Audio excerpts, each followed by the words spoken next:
Méditation du 10 février. Le roi de gloire. Portes, élevez-vous linteaux, élevez-vous portes éternelles, que le roi de gloire fasse son entrée. Qui est ce roi de gloire? L'Éternel, le fort et le héros, l'Éternel, le héros de la guerre. Psaume 24, versets 7 à 8. Le Christ est venu sur terre en tant que Dieu sous les traits de l'humanité. Il est monté au ciel comme le roi des saints. Son ascension était digne de son caractère élevé. Il est allé au combat comme un puissant guerrier, un conquérant, ramenant la captivité captive.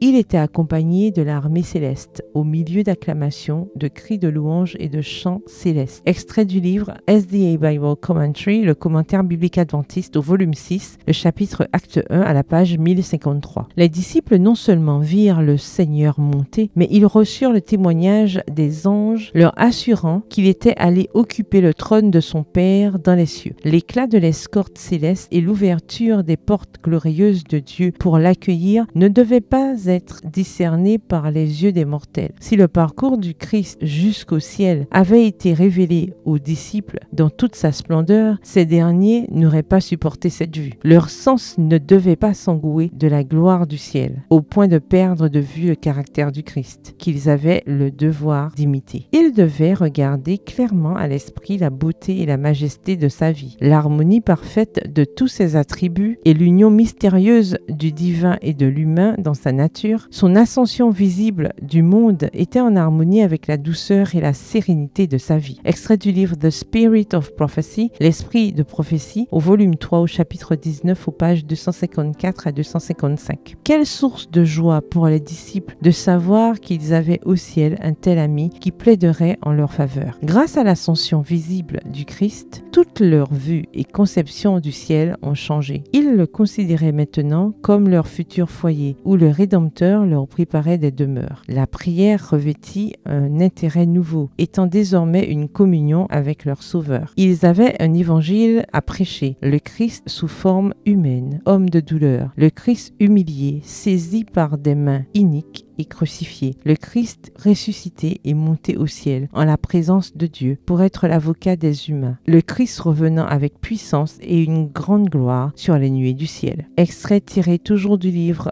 The Spirit of Prophecy, l'esprit de prophétie, aux pages 262 et 263. Bonne soirée et que l'Éternel vous bénisse.